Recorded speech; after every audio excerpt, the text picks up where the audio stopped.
வணக்கம் சார். வணக்கம் சார். இப்போ நம்ம சாவித்திரி கோவிலுக்கு அர்த்தநாரீஸ்வரர் வரப்போகிறாரு. இதுக்கு மக்களிடையே ஐம்பொன்களும் வரவேற்கப்படுகிறதுன்னு ஒரு மெசேஜ் போட்டிருந்தீங்க. அவங்களும் கொடுக்க ஆரம்பித்தாங்க. அது ரெஸ்பான்ஸ் எப்படி இருக்குது, அதை பற்றி சொல்லுங்கள் சார். நமது சாவித்திரி தேவி ஞான ஒளி கோயிலில் அர்த்தநாரீஸ்வரர் பிரதிஷ்டி ஆகிறார். அது நாம் எல்லாம் அறிஞ்ச விஷயம். ஐம்பொன்னாலான சிலை செய்ய வேண்டும் என்று ஒரு முடிவில் அன்பர்கள் ஐம்பொன்னாலான பாத்திரங்களை கொடுக்கலாம் என்றும், தமிழ்நாடு அகழ்வாராய்ச்சியில் கூட இவ்வளவு மெட்டீரியல் பழங்காலத்து பொருட்கள் கிடைக்காது. ஆனால் நமக்கு குவிஞ்சபடி இருக்குது. இன்னும் 2 மாதம் டைம் கொடுத்துருக்கோம். எங்கெங்கிருந்து எவ்வளோ பாத்திரம் வருமோ அநேகமாக நான் லாரியில் கொண்டு போகிற மாதிரி இருக்கும் கும்பகோணத்துக்கு. அந்தளவுக்கு நம்முடைய ஒரு பொருள் அர்த்தநாரீஸ்வரருக்குள்ளே இருக்கணும் அப்படின்னு ஆசைப்பட்டு நிறைய பேர் அதை கொண்டு கொடுக்குறாங்க. பரணையில் ஏறி எடுக்க முடியலங்கிறது ஒரு சூழ்நிலை இருக்குது. வயதாகிட்டதுனால அதுக்கு தனியாக ஆளை பிடிச்சி எடுத்து ஞானமயத்தில் கொண்டு நேராக நம்ம கையிலே கொடுக்கணுன்னு ஆசைப்பட்டு எடுத்துக்கிட்டு எவ்வளோ பேர் வராங்கன்றீங்க. வாங்கி வைக்க இடம் இல்லைங்கிறது தான் ரியல். ஏன் அர்த்தநாரீஸ்வரர் வரார் அப்படின்னா, சாவித்திரி சத்தியவான் 2 பேரும் வேறு வேறு இல்லை, 2 பேரும் ஒருவர் தான். அரவிந்தரையும் அன்னையும் வேறு வேறாக பார்க்காதீங்க, 2 பேரும் ஒன்று தான் அப்படின்னு சொல்கிறோம்.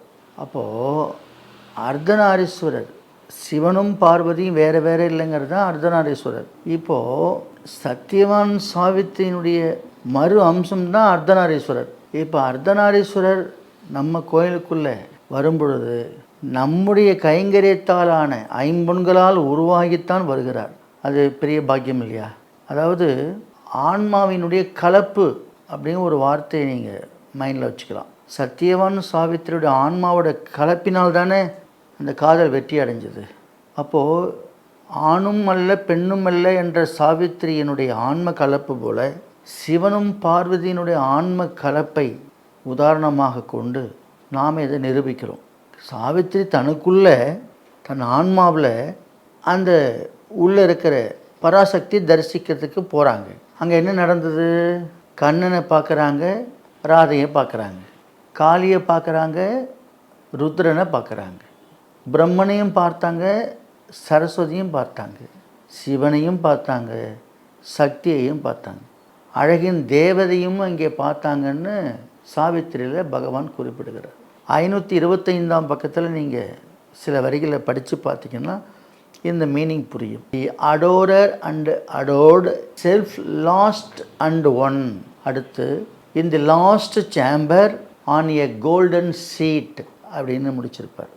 அடுத்து the world fusions on almighty Shiva's lap, the world in Brahma's vast creating class அப்படின்னு முடிச்சிருப்பார். அடுத்து the master and the mother of all lives and all become formless and pure and bare. அடுத்து thus gods and goddesses were he and she அப்படின்னு முடிக்கிறார். நம்மை நோக்கி வரக்கூடிய இந்த பஞ்ச பாத்திரங்களில் மகான் அரவிந்தர் சொன்ன அந்த வார்த்தை நமக்கு இப்போ ஞாபகத்தில் வருது. அவர் என்ன சொல்கிறார்?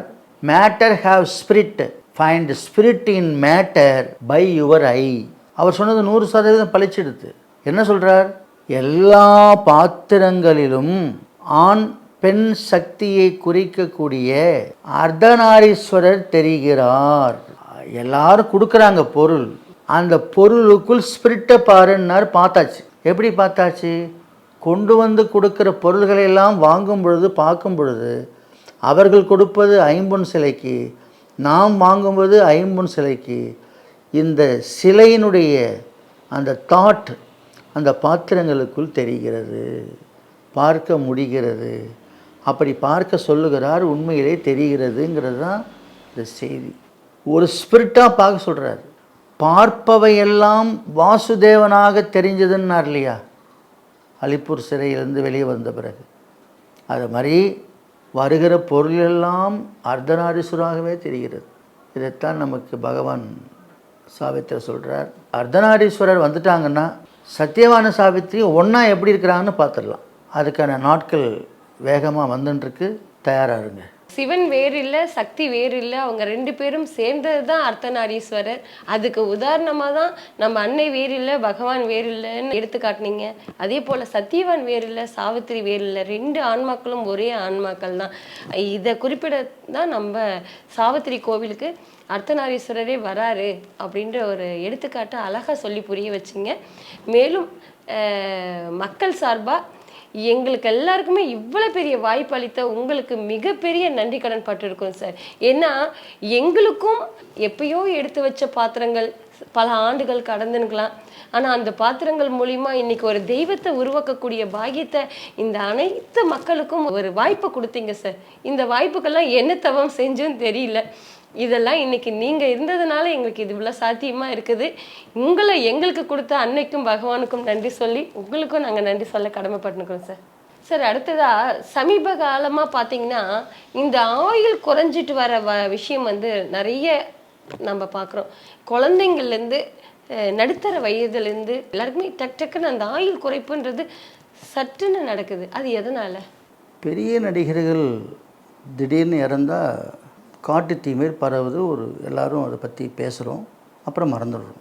நம்ம குடும்பங்களில் எங்கேயாவது ஒரு டெத்து நடந்ததுன்னா ரொம்ப பயப்படுறோம், அதிர்ச்சி ஆகிறோம், அப்புறம் மறந்துடுறோம். இதை பற்றி கொஞ்சம் யோசிக்கலாம். ரொம்ப சின்ன வயசில் வாழ வேண்டிய வயசில் இன்னும் இருக்க வேண்டிய அந்த ஏஜ் குறைவாகவே இறந்து போகும்போது நம்ம ரொம்ப அதிர்ச்சி ஆகிறோம். குறிப்பாக நம்முடைய உடலுக்கு உணவு எப்பொழுது எடுக்கணுங்கிற அலாரம் நம்ம வயிறே சொல்லும். எப்போ சாப்பிட்ணும், எப்போ பசிக்குதோ அப்போ எடுத்துக்க சொல்லி ஒரு அறிவுரை சொல்லும். ரொம்ப பசிக்குதுங்கிறது தான் அந்த அலாரம்.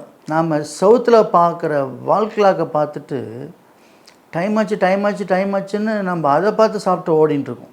ரொம்ப ராங்காக போயின்ட்டுருக்குது. அப்படி அலாரத்தை பார்த்து சாப்பிட்டோம்னா நாம் மரணத்தை வரவழைக்கிறோன்னு அர்த்தம். 2வது மென்று சாப்பிட்ணும். யாரும் வாயில் மென்று சாப்பிட்ற பழக்கம் இல்லை. 3வது சாப்பிடும்போது தண்ணி குடிச்சிடுறாங்க. சாப்பிட்ற சாப்பாடு டைஜஷன் ஆகிறதுக்கு கொஞ்சம் டைம் எடுக்கும். அதனுடைய என்சைம்ங்கிற நொதிகள், அதாவது அந்த டைலூஷன், நம்ம எடுத்துக்கிற உணவை வந்து செரிமானத்துக்கு தயார் பண்ணுறதுக்குள்ளே அந்த வீரியத்தன்மையை குறைக்கிற மாதிரி நம்ம ஒரு சொம்பு தண்ணியை குடிச்சிடுவோம். அந்த தண்ணி போய் அதோடு கலந்துடுச்சுன்னா செரிமானத்தன்மையை அதை இழந்துடும். அப்போ இடையில தண்ணி குடிக்கிற பழக்கங்கள் நம்மக்கிட்ட இருக்குது. சாப்பிடும்போது தண்ணி குடிக்கக்கூடாதுங்கிறது ஒரு முக்கியமான விஷயம். அதே மாதிரி சென்னையை மட்டும் எடுத்துக்கிட்டிங்கன்னா ஒரு நாளைக்கு 5 கோடி லிட்டர் பால் விற்குது, வாங்குகிறாங்க மக்கள். 5 கோடி பால் பாக்கெட். இப்போது இந்த பால் பொருள்கள் இந்த உடலுக்கு கேடுங்கிறது இப்போ சமீபமாக தகவல். ஏன்னா எல்லாமே ஹார்மோன் ஊசி மாடுகளுக்கும் போடுறதுனால பால் பொருள் உடம்புக்கு நல்லதில்லைன்னு தெரிய வருது. அது ஒரு காரணம். நமக்கு காலையில் மோஷன் போய் முடிச்சிட்டோம் அப்படின்னு நினைக்கிறோம். ஆனால் 60% இன்னும் மலைக்குடல்லே தான் இருக்கும் பேலன்ஸ். அதுக்கு எனிமா கப்பு மூலயமா அது முழுமையாக வெளியேற்றுற பழக்கம் நம்ம ஊரில் இல்லை. இயற்கை ஆர்வலர்கள், இயற்கை வைத்தியர்கள், உடல் மீது அக்கறை கொண்ட ஒரு விதமான 1% 2% பீப்புள் அந்த எனிமா கப்பை பயன்படுத்தி மோஷனை க்ளீன் பண்ணிடுறாங்க. காலையில் ஒரு சொட்டு கூட உள்ளே இருக்கக்கூடாது மலம். அதை காலையில் அப்புறப்படுத்தினா மொத்த நோய்க்கும் வேலையே இல்லை. ஒரு ஒத்த டப்பா வச்சு நீங்கள் எனிமா கொடுத்தீங்கன்னா மொத்த நோய்க்கும் வாய்ப்பே இல்லாமல் பண்ணிடலாம். இதெல்லாம் நிறைய நமக்கு சொல்லப்பட்டிருக்கு, நாம் சரியாக அதை எடுத்துக்கிறது இல்லை. பழைய உணவை சூடாக்கி சாப்பிட்றது, ஒரு நாள் குழம்பு 3 நாளைக்கு சுட வச்சு குடிக்கிறது, ஜங்க் ஃபுட்டு. இப்போ நம்ம எல்லோரும் அதை தான் ஆன்லைனில் புக் பண்ணி சாப்பிட்றோம். இதெல்லாம் நல்லதில்லை, ஹைஜீனிக்காக கிடையாது. அது ஆரோக்கியமற்ற சுகாதாரமற்றதாக இருக்கிறதுனால அதன் மூலமாக கூட டெத்து, கேன்சர் மூலமாக, பல ஹார்ட் அட்டாக் மூலமாக இறப்பு ஏற்படுது. கவலையை கீழே வைக்கிறது இல்லை, எப்போவுமே அதை சுமந்துக்கிட்டு படுக்கும்போதும் கூடயே படுக்க வச்சுக்கிறது, எழுந்திரிச்சு போகும்போதும் கவலை கூட்டிகிட்டே போகிறது. அது ஒரு பேட் ஹேபிட்டு. உடல் உழைப்பு சுத்தமாக இல்லை, நாம் ஒத்துக்கத்தான் வேணும். சரி, அட்லீஸ்ட் ஒரு எக்ஸசைஸாக இருக்கான்னா அதுவும் இல்லை. மரணம் வருதுன்னு மட்டும் தெரியுது, ஆனால் மரணம் வரவழைக்கிற நம்ம குணங்களை பற்றி நம்ம கொஞ்சம் என்னென்ன கவனிக்கணும். அடுத்தது கொஞ்சம் சுறுசுறுப்பாக இருக்கணும். ரொம்ப மந்தமாக டல்லாக இருந்ததுன்னா மரணத்தை வந்து வா வான்னு கூப்பிடுற மாதிரி. ரொம்ப ஆக்டிவாக இருக்கிறவட்ட மரணம் வராது. ஆக்டிவாக இருக்கிற மாதிரி இருப்பாங்க, நிறைய நேரங்களில் சோகமாக இருந்தாங்கன்னா அது வந்துடும். இறுக்கமாக இருக்கிறது, எப்பவுமே ஒரு இறுக்கம். ஃபேஸில் பார்த்திங்கன்னா ஒரு சிடுன்னு ஒரு மாதிரி ஏதோ கோபமாக இருக்க மாதிரியே இருக்கும். ஒரு கலை இருக்காது, ஒரு கவர்ச்சி இருக்காது, ஒரு சந்தோஷம் இருக்காது, ஒரு மகிழ்ச்சி இருக்காது, ஒரு விதமான கிட்டக்கே போக முடியாது. அந்த மாதிரி ஒரு பர்சனாலிட்டியாக இருப்பாங்க. அவங்களுக்குலாம் அந்த ஹார்ட் அட்டாக் வந்துடுது. அடுத்தது கோட்டானோட போட்டி போட்டுக்கின்னு கண்ணு முழிச்சுங்கிறது. நைட்டெல்லாம் கண்ணு முழிச்சிருந்தோம்னா என்ன ஆகும், இந்த பாடி தன்னைத்தானே சீர்படுத்தி கொள்வதற்கு வாய்ப்பே படுத்துட்டு இருக்கும்போது தான் ஏற்படும். ஒரு நல்ல ஓய்வு கொடுக்கலன்னா அந்த உடல் எந்த நிமிஷம் வேணாலும் தன் மூச்சை நிறுத்திடும். அதனால் அற்ப ஆயுள் ரொம்ப ஷார்ட் பீரியடில் இறந்து போகிறாங்கன்னா உடலை சரியாக பராமரிக்கிறதுலன்னு தான் அர்த்தம். உடல் மீது அக்கறையோடு இருந்தால் நீண்ட ஆயுள் 100 கடந்து வாழலாங்கிறது பல சான்றோர்கள் சொல்லியிருக்காங்க. நாமளும் முயற்சி பண்ணணும். புரியுதா அவங்களுக்கு? நீண்ட ஆயுளும் வேணும், மரணமில்லா பெருவாழும் வேணும். இந்த ஆயுள் குறைப்புக்கு நாங்களே தான் காரணம்னு சொல்லி புரிய வச்சிங்க சார். நீங்கள் சொன்னது உண்மையான விஷயம்.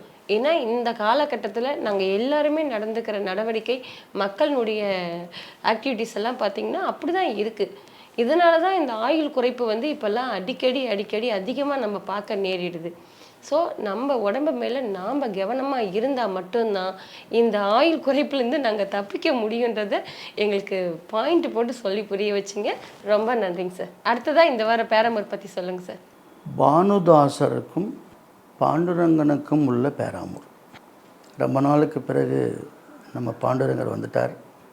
அவரை பற்றி நாம் அதிகமாக பேசினதுனாலே என்னவோ பாண்டுரங்க பக்தர்களும் அதிகமாயிட்டாங்க, கேட்க ஆரம்பிச்சிட்டாங்க. அவரை பற்றி பேராமூர் இல்லையா சார் கேட்குறாங்க. அவரை பற்றி இன்னும் ஒரு 100 கணக்கில் இருக்குது, பின்னாடி பார்க்கலாம். நம்ம கோயிலில் கூட பாண்டுரங்கர் ரகுமாயி ஒரு கோயிலாக கட்ட முடியுமான்னு கேட்குறாங்க. அது பகவானுடைய சித்தம் என்னவோ அது நடக்கட்டும்னு விட்டுட்டேன். பானுதாசர் மகாராஷ்டிரா மாநிலத்தில் பைதானிபுரம்னு ஒரு ஊர். அந்த ஊரில் ஒரு மிக சிறந்த அந்தணர் இருக்கார். அவர் நல்ல ஒரு வேதம் படித்த ஒரு நல்ல வித்வான். அவருக்கு சூரிய பகவானுடைய பிளஸ்ஸிங்கால் ஒரு ஆண் குழந்தை பிறக்குது. அந்த ஆண் குழந்தையை எடுத்து வளர்த்து ஆளாக்கி பள்ளிக்கூடத்தில் சேர்த்து படிக்க வைக்க எல்லா ஏற்பாடும் பண்ணுறாங்க. வீட்டில் டியூஷனும் வைக்கிறாங்க. ஏன்னா அந்தனருடைய ரொம்ப விசேஷ குழந்தை, நல்லா படித்தா தானே பின்னாடி லைஃபு, அதுக்கான ஏற்பாடுகள் எல்லாம் செய்கிறாங்க. ஆனால் பிள்ளைக்கு வந்து படிப்பு மூளையில் ஏறல. கிட்டத்தட்ட மக்கு பிள்ளைங்கிற அளவுக்கு பேர் வந்துருச்சு.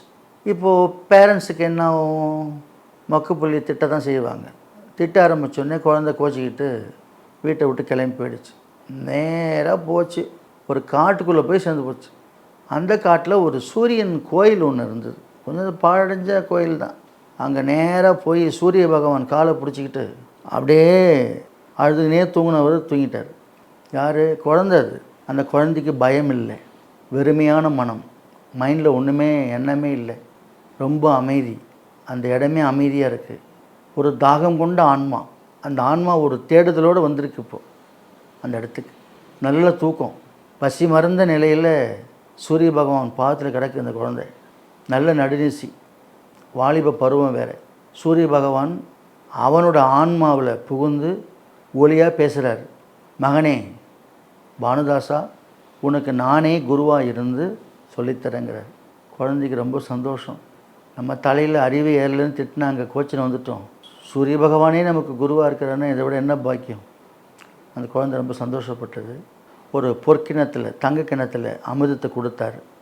அந்த அமிர்தத்தை வாங்கி குழந்தை சாப்பிட்டு மயக்க தெளிஞ்சுது.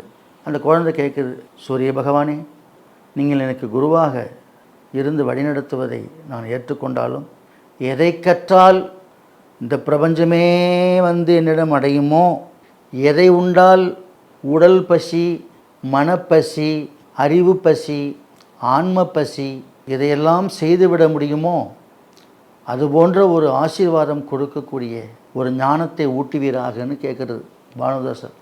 பார்த்தாரு சூரிய பகவான், குழந்தை ரொம்ப விவரமாக கேட்குறான். நாம் ஒன்று பண்ணலான்னு சொல்லிட்டு, பாண்டுரங்க பக்தனாக மாறிடு, இயற்கை அனைத்தும் உனக்கு வேலை செய்யும், அந்த மொத்த பிரபஞ்சமும் உன் காலில் ஒன்றாந்து சேர்த்துருவார். அவர் பாண்டுரங்க இருக்கார, லேசுப்பட்டவர் இல்லை, அவரை பிடிச்சிக்கோ, அகிலமும் உன் காலில் விழுந்துருண்டா அப்படின்னு சூரிய பகவான் ஆசீர்வாதம் பண்ணிட்டார். இப்போ நமக்கு இப்போ பானுதாசர் கேட்ட மாதிரி இப்போ நம்ம கேட்குறோம். என்ன கேட்குறோம்? பாண்டுரங்கரை பிடிச்சிடலாமா, இல்லை நம்ம அன்னை அரவிந்தர் சாவித்திரிலாம் ஒரு பக்கம் இருக்காங்களேன்னு யோசிக்கிறோம். பாண்டுரங்கர் வேறு இல்லை, அரவிந்தர் வேறு இல்லை. அது புரியணும் இன்னும் ஆழமாக போனால். ஆனால் நம்முடைய சாவித்திரி கோயிலில் பாண்டுரங்கர் வரத்துக்கான வாய்ப்பு நெருங்குது. இப்படி நிறைய இன்னும் ஆயிரக்கணக்கான ஸ்டோரி இருக்குது பேராமூரில். பாண்டுரங்கர்லேயே இன்னும் 500 இருக்குது. இப்போ இந்த பேராமூரை கேட்டோம்னா நம்ம டிவோட்டிஸ் எல்லாமே பாண்டுரங்கரை பார்க்கணுன்னு ஆர்வம் பண்ணி வடநாட்டுக்கு போகணும், மகாராஷ்டிரா போகணும். அதை விட நம்ம கோயிலே பார்க்க முடியுமான்னு கேட்க ஆரம்பிச்சிட்டாங்க இப்போவே. பாண்டுரங்கருடைய மகிமையை சூரிய பகவான் தீட்சை மூலமாக சொல்லி புரிய வைக்கிறார். இதுக்கிட்ட பெற்றோர்லாம் தேடி வர்றாங்க, எங்கடா குழந்தை காணணும்னு.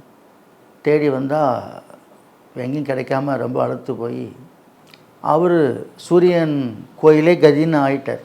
கிட்டத்தட்ட இப்போ இவரை தேடி வந்து ஆசீர்வாதம் வாங்க வந்தவங்க சூரிய பகவான் கோயில் அங்கே ஃபேமஸ் ஆகி அந்த கோயிலுக்காகவும் மக்கள் நிறைய வர ஆரம்பிச்சிட்டாங்க. அந்த மாதிரி பானுதாசரால் அந்த கோயில் ரொம்ப ஃபேமஸ் ஆகிடுச்சு.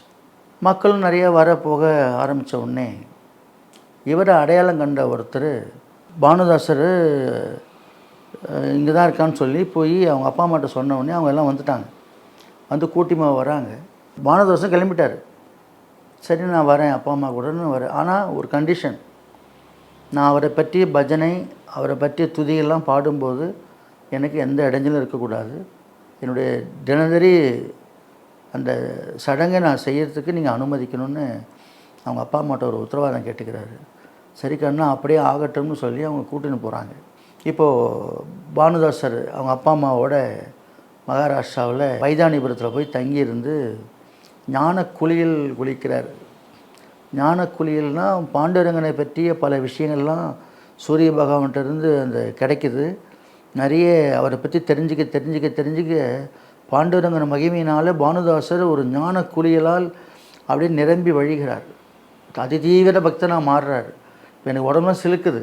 அந்த பானுதாசருக்கு கிடைச்ச பாண்டுரங்க பெருமை போல் நமக்கும் கிடைச்சதுன்னா நம்ம வந்து பாண்டுரங்கருக்கு அப்படியே சாஷ்டாங்கமாக பேராமூர் வச்சுருவோம். அந்த அளவுக்கு அவருக்கு கிடைச்சிது.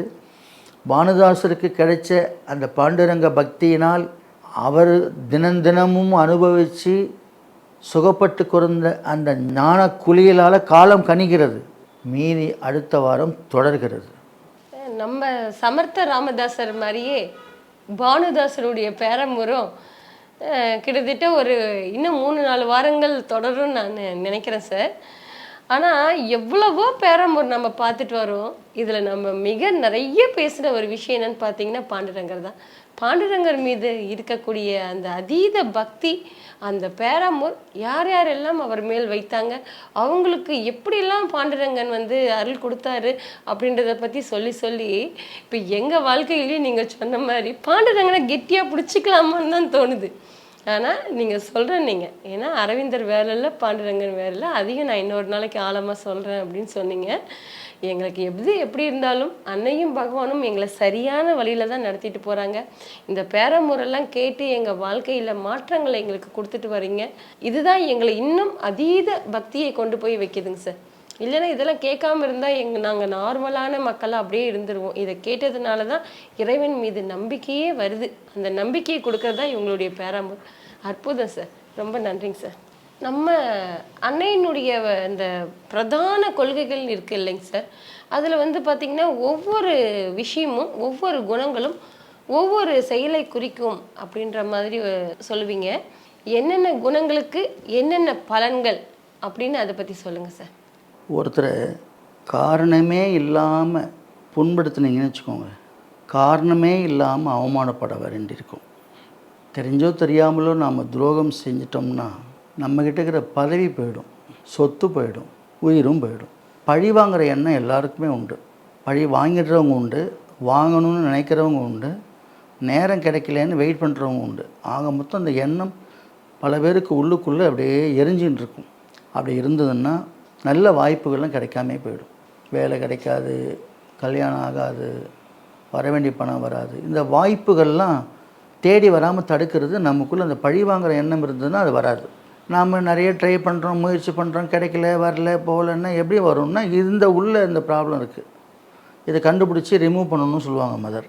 சுத்தம் இல்லாத வீடு, வீட்டில் சுத்தம் இல்லைன்னா பணம் இல்லை, வறுமை, பணத்தட்டுப்பாடு, நோய், கஷ்டம் எல்லாம் வந்துடும். சுத்தமில்லாத வீடு அப்படின்னா பணம் பற்றாக்குறை அந்த வீட்டில் இருக்கும். எவ்வளோ சம்பாதிச்சாலும் பத்தாது. அப்போ வீட்டை சுத்தம் பண்ணணும். சுத்தம் பண்ணால் பணம் பெருகும். பொருள்களை கவனித்தல். பொருள்களை கவனிக்கிறதுனா வீட்டில் இருக்கிற ஒவ்வொரு பொருளையும் கவனித்து அதை சுத்தம் பண்ணி அழகு பண்ணி அதை பராமரித்தோம்னா நிறைய புதிய பொருள்கள் நம்ம வீட்டுக்கு தேடி வரும். சில வீடுகளில் பொருள் குவியுதுன்னா என்ன அர்த்தம்னா அவங்க பொருளை மதிக்கிறாங்கன்னு அர்த்தம். நட்புக்கு துரோகம் செய்வாங்க சில பேர். ஒரு பிஸ்னஸ் பார்ட்னராக சேரும்போது ஒரு ஃப்ரெண்டை கழட்டி விட்ருவாங்க. சில ஃப்ரெண்டுக்கு வாங்கின பணத்தை கொடுக்காமல் ஏமாற்றிடுவாங்க. துரோகம். அப்படி பண்ணும்போது தன்னுடைய மனைவி நமக்கு துரோகம் பண்ணுவாள். தன் மனைவி ஒருத்தருக்கு துரோகம் எப்போ பண்ணுறான்னா, நீ உன் ஃப்ரெண்டுக்கு பண்ண துரோகம் இது லைஃப் ரெஸ்பான்ஸாக வருது அப்படின்னு புரிஞ்சுக்கணும்னு சொல்கிறாங்க. குறுக்கு வழி. குறுக்கு வழியில் எதை பண்ணாலும் ஒரு நாள் திவால் ஆகிறது உறுதி. திவால் ஆகிறத மட்டும்தான் பார்க்குறோம். ஆனால் அவர் குறுக்கு வழியில் வந்திருக்கிறாருன்றது வெளியில் தெரியாது. இந்த குணங்கள் இந்த பண்பை தருதுங்கிறது அன்னை பட்டியலிட்டுட்டாங்க. இதில் மாற்று கருத்து சொல்லவே முடியாது. குறை கூறுதல் சொல்லவே வேணாம். அது பெரும்பாலும் இல்லாத ஆளே இருக்க முடியாது. அப்படி இருந்தாங்கன்னா அவங்களுக்கு தோல்வி நிறைய வரும். ஒரு கட்டத்தில் தனிமையில் இருக்க வேண்டிய நிலைமை வந்துடும். யாரையும் எப்போதும் குறை சொல்லிகிட்டு இருந்தோம்னா அவனுக்கு என்ன வரும்? தனிமை கண்டிப்பாக வந்துடும். தொழிலில் திறமை இருக்குது அப்படின்னா அவருக்கு வருமானம் உயர்ந்துக்கிட்டே இருக்கும். வருமானம் உயருதுன்னு மட்டும் நம்ம பார்ப்போம். அப்போ அவர்கிட்ட ஏதோ தொழிலில் திறமை இருந்தால் தான் அது சாத்தியம்னு சொல்கிறாங்க அன்னை. நிர்வாக திறமை, ஒரு மேனேஜ்மெண்ட் ஸ்கில் இருந்ததுன்னா அவங்க தொழிலில் நல்ல லாபம் அடைஞ்சு மேலே மேலே மேன்மை அடைவாங்கன்னு சொல்கிறாங்க. இது இருந்தால் இது நடக்கும், இது நடந்தால் இதுதான் காரணங்கிறது அப்படியே புள்ளி விவரம் அப்படியே குறி சொல்கிற மாதிரியே இருக்கலாம். அருள்வாக்கு குறி சொல்கிறீங்களான்னு கேட்குறாங்க. இப்போ நிறைய பேர் என்கிட்ட குறி சொல்கிறீங்களா, அருள்வாக்கு சொல்கிறீங்களான்னு கேட்குறாங்க. இதுதான் அருள்வாக்கு. என்ன நடந்திருக்கு, இதுதான் காரணம், இதை சரி பண்ணி இதை சரியாயிடும், இதுதான் அருள்வாக்கு. பேசாமல் நான் அருள்வாக்கு சொல்கிறேன்னே சொல்லிடலான் இருக்கு. இப்போ நம்ம நாட்டில் இருக்கிற அருள்வாக்குலாம் வேறு, ஏமாத்துறது. இது ரியலாக உண்மையை சொல்லி இந்த மாதிரி மக்களுக்கு நம்ம ஹெல்ப் பண்ணலாம். இதை தான் அருள்வாக்குன்னு சொல்கிறோம். விழிப்பாக இருத்தல். நீங்கள் ரொம்ப கவனமாக இருந்தீங்கன்னா உங்களை தீய சக்திகள் அண்டாது. இந்த பில்லி சூனியம் மாந்திரிகம்னு சொல்கிறீங்கல்ல, அதெல்லாம் ஒன்றும் பொய். அது உண்மை கிடையாது. இருந்தாலும் அது உங்களை ஒன்றும் செய்யாதுன்னு நம்ம உறுதியாக சொல்ல முடியும். எப்போ விழிப்பாக இருந்தால், உஷாராக இருந்தால் உங்களுக்கு எல்லாமே நல்லது தான். ஆனால் நம்ம உஷாராக இருக்க மாட்டோம். அது அவ்வளோ ஈஸி இல்லைன்னு நினைக்கிறாங்க. பழகிக்கணும். எல்லாத்துலேயும் கவனமாக இருக்கிறத நம்ம கற்றுக்கணும். எப்போதும் உற்சாகம். பார்க்குறப்பெல்லாம் ஒரு புன்முறுவலோட, ஒரு கலகலப்பாக, ஒரு புத்துணர்ச்சியோடு இருக்கிறது. அப்படி இருந்ததுன்னா அள்ளி கொடுப்பான் ஆண்டவன். அள்ளி கொடுத்துக்கிட்டே இருப்பான். அந்த உற்சாகமாக இருக்கிறதுக்கு அவ்வளவு பரிசு உண்டு. பொது சேவை. இப்போ நாம் பண்ணுற மாதிரி நல்ல காரியங்களை எடுத்து போட்டு பண்ணோம்னா நல்ல புகழ் வரும், பின்னாடி செல்வ வளம்லாம் வரும். பொது வாழ்க்கைன்னா நம்மளால் முடிஞ்சதெல்லாம் செய்யலாம். அதுக்கு பின்னாடி அதுக்கு லைஃப் ரெஸ்பான்ஸ் உண்டு. பிடிவாதம். ரொம்ப பிடிவாதமாக இருக்கிறவங்களுக்கு தோல்வி உறுதி. என்ன தோல்வினா முழு தோல்வி. எடுத்ததெல்லாம் தோல்வியிலே முடியும். எப்போனா பிடிவாத குணம் இருக்கிறவங்களுக்கு. பணமே பிரதானம்னு பணம் பணம் பணம் பணம்னு ஓடிட்டுருப்பாங்க. அவங்களுக்கு உடம்பில் ஹெல்த் இஷ்யூ வந்துடும். உடம்பை கவனிக்காமல் கேர் எடுக்காமல் அவங்க விட்டுருவாங்க. பணம் வேணும், ஆனால் அதே பிரதானம் ஓடின்னு இருக்கக்கூடாது. முறைகளை புறக்கணித்தல். லைஃப்பில் வாழ்க்கையில் ஒரு சிஸ்டம் இருக்குது. இந்த மனித குலத்தில் நம்ம வாழ்கிற முறையில் நிறைய சிஸ்டமேட்டிக்காக இருக்கணும். அப்படி இல்லைன்னா வாழ்வு சூன்யமாயிடும். எல்லாத்துக்கும் உள்ள சிஸ்டத்தை நீங்கள் புறக்கணிச்சிட்டிங்கன்னா லைஃப் முடங்கிடுங்கிறாங்க. கடன். கடன் யாருக்கு வரும்? அலட்சியமாக இருக்கிறவனுக்கு வரும். கேர்லெஸ்ஸாக வாங்குறது, நாளை கொடுத்துக்கலான்னு பார்க்குறது, அடுத்த மாதம் கொடுத்துக்கலான்னு செலவு பண்ணுறது, இங்கே வாங்கி அங்கே கொடுக்குறது, அங்கே வாங்கி அங்கே கொடுக்குறது. இந்த கோல்மால் வேலைகள்லேயே இந்த அலட்சியத்திலே கடனில் சிக்கிப்பாங்க. கடன்னு நிற்பாங்க. திடீர்னு வந்துடுச்சு, எப்படியோ வந்துடுச்சுன்பாங்க. எல்லாத்துக்கும் காரணம் அலட்சியம்தான் அப்படின்னு அன்னை குறிப்பிடுறாங்க. பணப்பற்றாக்குறை. பணம் இருக்கணும். பற்றாக்குறைங்கிறது என்ன? வரவுக்கு மேலே செலவு இருக்கிறது. இப்போ இந்த பற்றாக்குறை அப்படிங்கிறது எங்கே இருக்குது அப்படின்னா, உடல், மனம், இடம், வீடு, பேச்சு இதெல்லாம் தரித்திரமாக இருந்ததுன்னா பணப்பற்றாக்குறை இருக்கும். பணம் தாராளமாக தண்ணி போல் அப்படியே வீட்டில் குவியணும்னா நம்மக்கிட்ட இருக்கிற மனசில் இருக்கிற உற்சாகமான நல்ல எண்ணங்கள் அதை கொண்டு வருங்கிறது தான் இப்போ நம்ம பார்க்குற விஷயங்கள். உயர்வான வாழ்வியல். நம்மளோட வாழ்க்கை முறை கௌரவமாக அமைச்சிக்கிட்டோம்னா நடப்பதெல்லாம் அதிர்ஷ்டமாகவே இருக்கும். எது நடந்தாலும் அதிர்ஷ்டமாக இருக்கணும்னா நம்ம வாழ்வியல் முறை உயர்ந்ததாக இருக்கணும். இவ்வளோதான். இன்னும் என்னென்ன குணங்கள் இருந்தால் என்னென்ன நடக்கும் என்பது ஆயிரக்கணக்கில் சொல்ல முடியும். அன்னை சொல்லியதால் இதையே சொன்னால் இதுதான் அருள்வாக்கு என்றால் இதை நாள்தோறும் சொல்ல நான் தயார். எங்ககிட்ட இந்த மாதிரி தாழ்வான குணங்கள் எல்லாம் வச்சுக்கிட்டு எங்களுக்கு இது நடக்கல அது நடக்கல ஆனா இது நடந்துச்சு அப்படின்றதுக்கு காரணம் நாங்களே தான். ஆக நாங்க தான் அதை சரி பண்ணிக்கணுமே தவிர இந்த ஒருத்தரை பழி வாங்கணுன்ற குணம் எங்ககிட்ட இருக்கிறதுனால தான் எங்களுக்கு மிகப்பெரிய வாய்ப்பே வராம இருக்கிறோம். ஆக இந்த குணத்தை நாங்க மாத்தணும்னா வாய்ப்பு தானா எங்களுக்கு வரும் அப்படின்னு நிறைய விஷயங்களை எங்களுக்கு சொல்லி புரிய வச்சிங்க சார். வாரம் வாரம் எங்களுக்கு ஸ்பெஷலாக தான் கொடுத்துட்டு வரீங்க. கண்டிப்பா இது எல்லாமே எங்க மைண்ட்ல ஏத்திட்டு எங்க வாழ்க்கையில் இதை கடைப்பிடிக்கணுன்றதான் எங்களுடைய ஒரே லட்சியமா இருக்கணும். அப்படி இருந்தா இந்த வாழ்வியல் ரொம்ப அற்புதமான வாழ்வியலா நாங்களும் வாழலாம் அப்படின்றதுக்கு மாற்று கருத்தே இல்லைங்க சார். ரொம்ப நன்றிங்க சார். அடுத்ததா இந்த வார தியான மைய தகவலை பத்தி சொல்லுங்க சார். நங்கநல்லூர் தியான மையத்தில் ஒரு அன்பருக்கு நிறைய குழப்பம் எல்லாருக்கும் இருக்கிறது தான். நெகட்டிவான எண்ணங்களும் அவரை தற்கொலை எண்ணமும் தூண்டுற அளவுக்கு சிக்கலில் இருந்தார். நிறைய தியானங்களை கற்றுக்கிட்டார், ஏராளமான தியான முறைகளை கற்றுக்கிட்டார். ஆனால் ஒரு தியானத்தையும் பண்ண முடியல. ஏன்னா மனசில் குழப்பந்தான் எப்படி பண்ண முடியும்? அவர் நங்கநல்லூர் மையத்துக்கு வந்து ஒரு புஷ்பாஞ்சலி பிரார்த்தனைக்கு பணம் கட்டிட்டு போனார். அடிக்கடி வருவார், தியானத்தில் உட்காருவார். தியானம் வருதோ இல்லையோ கொஞ்ச நேரம் உட்காந்துட்டு போயிடுவார். மையத்தில் இருக்கிறவங்க தியானம் வரலான்னு பரவாயில்ல, இங்கே வந்து வந்து போங்க, கொஞ்சம் நேரம் அன்னையோட பார்வையில் இருங்க போதும் அப்படின்னு சொல்லி அனுப்புவாங்க. அப்புறம் கிட்டத்தட்ட அவர் இந்த தியானம் கூடி வராத போதும் ஜோதிடம் கற்றுக்கிட்டார். அதை கற்றுக்கிட்டு ஏதாவது அதில் ஒரு வருமானம் வரட்டும் அப்படின்னு லைஃப்பில் கொஞ்சம் வறுமை போக்கத்துக்கு யூஸ் ஆகும்னு கிளாஸுக்கு போக ஆரம்பித்தார். அதெல்லாம் போயிட்டு வந்து அதை கொஞ்சம் கொஞ்சமாக கற்றுக்கிட்டே இருந்தார். நம்ம மையத்துலேயும் அப்பப்போ புஷ்பாஞ்சலி பண்ணி பிரார்த்தனை பண்ணி தியானம் நல்லா லயிக்கிற அளவுக்கு ப்ராக்டிஸ் ஆகிட்டார். இப்போ கொஞ்சம் கொஞ்சமாக அந்த மனம் குழப்பெல்லாம் நீங்கி தியானம் ரொம்ப நேரம் உட்கார ஆரம்பித்து ஒரு கிளாரிட்டி அவருக்கு வந்துடுச்சு. இப்போ என்ன ஆயிடுச்சுன்னா, அவர் எங்கே ஜோதிடம் கற்றுக்கிட்டாரோ அந்த இடத்துலையே அவருக்கு ஒரு வேலை போட்டு கொடுத்துருக்காங்க. என்ன வேலைன்னா ஜோதிடம் கற்றுக் கொடுக்குற வேலை. கற்றுக்க போனவர் கற்றுக் கொடுக்குற வேலைக்கு வந்துட்டார், ஆசிரியர் ஆகிட்டார். அந்த ஒரு பெரிய பாக்கியம் அந்த அம்மாவுக்கு கிடச்சிது. அதற்கு பிறகும் அவர் புஷ்பாஞ்சலி பிரார்த்தனையை விடாமல் தொடர்ந்து கொடுத்துட்டு வர்றார். அன்னையை பொறுத்த வரைக்கும் முடியாது நடக்காதுங்கிற விஷயமே கிடையாது. ஒரு நாள் நடந்துடும். அது வரைக்கும் சொல்லித்தர அந்த முறையை ஃபாலோ பண்ணிட்டே வரணும். என்னுடைய ஜாதகத்தெல்லாம் ஆரம்பத்தில் பார்க்கும்போது ரொம்ப சுத்த ஜாதகம்பாங்க. எனக்கு ரொம்ப ஆச்சரியம், அது என்ன சுத்த ஜாதகம்னா அவ்வளோ சுத்தமாக இருக்குன்பாங்க. ஆனால் என்னை சுற்றி சுற்றி அடிச்சுது. என்னடா சுத்த ஜாதகங்கிறாங்க, சுற்றி சுற்றி அடிக்குதுன்னு எனக்கு ஒன்றும் புரியல. அதுவும் இந்த மேரேஜ் டைமில் போய் நான் மாட்டி இந்த ஹிட்லரு முசோலினி குடும்பத்தில் போய் காலை வச்ச மாதிரி மாட்டிக்கிட்டேன். சும்மா அசுரர்கள் ராட்சசர்கள்லாம் சேர்ந்து நம்மளை ஒரு துவம்சம் பண்ணாத குறையாக நம்மளை திருமண வாழ்க்கைக்கே ஒரு முடிவு கட்டினாங்க. இந்த அனுபவத்தை வச்சுக்கிட்டு யாரும் திருமணம் பண்ணிக்காதீங்கன்னு நானும் எவ்வளோ பேர்கிட்ட காலில் விழுந்து கதறி அழுதேன். ஒத்துக்கவே இல்லை.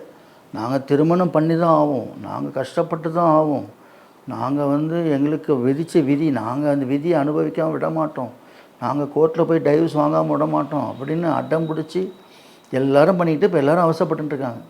நான் சொன்னப்போ கேட்கல. அந்த திருமண வாழ்வில் கொடுத்த அடி என்னை அன்னை தான் காப்பாற்றி இப்போ என்னை ஒரு கௌரவமாக உட்கார வச்சு நல்ல வேலையை கொடுத்துருக்காங்க. இந்த திருமணங்கிறதுல ஏமாறுறதுன்னு பேர். நான் பலமுறை சொல்கிறேன், திருமணம் பண்ணாதீங்க. அப்படியே பண்ணாலும் இன்வெஸ்டிகேஷன் பண்ணுங்கள். பெரிய பெரிய புலனாய்வு பத்திரிகைகள், புலனாய்வு நிபுணர்கள்லாம் அனுப்பி ஒரு 5 வருஷம் அவங்க வீட்டில் போய் இது பண்ணுங்கள், கண்டுபிடிங்க. யாரையும் டப்பு நம்பிலாம் நீங்கள் அலைன்ஸ் முடிவு பண்ணாதீங்க. கல்யாணம்னு ஒன்று ஆரம்பிச்சுட்டா எல்லோரும் கொத்து கொத்தாக பொய் சொல்கிறாங்க. அந்த பொய்யில் மாட்டி நசுங்காதவங்க யாருமே கிடையாது. நான் தப்பிச்சிட்டேன், ஆனால் மக்கள் தப்பிக்கிறதுக்கு அன்னை தான் வழி செய்யணும். ஆனால் அதுலேருந்து என்னை மீட்டு என்னை இன்றைக்கி நல்லா உட்கார வச்சுருக்காங்க. நல்லா இருக்கேன். குழந்தை படிச்சுன்னு இருக்கு, எம்டி அனஸ்தீசியா படிக்குது ஜிப்மோரில். பொண்ணு நல்லா இருக்குது, நல்ல சௌரியமாக இருக்குது அன்னையோட ஆசீர்வாதத்தில். ஆனால் குடும்ப வாழ்க்கையை எனக்கு இல்லாமல் பண்ணி கொடுத்தாங்க. அப்படி இருந்திருந்ததுன்னா நான் இறந்துருப்பேன். இன்றைக்கி நான் உயிரோடு இருக்கிறேன்னா அன்னை என்னை காப்பாற்றிருக்காங்க. சுத்தமான ஜாதகம் சொல்லி என்னுடைய வாழ்க்கையை சூன்யமாக இருந்ததை பார்த்து எனக்கு ஒரு கேள்வி என்னன்னா, இந்த தியான மையத்துக்கு வந்த இந்த அன்பர் இப்போ கிளாஸ் எடுக்கிறார் இல்லையா, ஜோசியம் சொல்லித்தரார் இல்லையா, அவர்கிட்டே போய் கொடுத்து எதுக்கு என் சுத்த ஜாதகம் என்னை சுத்த விட்டுறதுன்னு கேட்கலான் இருக்கேன். அதையும் கேட்டு நான் அடுத்த வாரம் சொல்கிறேன். இதை பார்த்து மேலும் மேலும் எல்லா அன்பர்களும் பொறுமையும் நம்பிக்கையும் கடைப்பிடிச்சு எல்லார் வாழ்க்கையிலுமே இந்த மாதிரி அதிசயம் நடக்கணும்னு நான் அன்னைக்கிட்ட வேண்டிக்கிறேன் சார். ரொம்ப நன்றிங்க சார். நன்றி, வணக்கம்.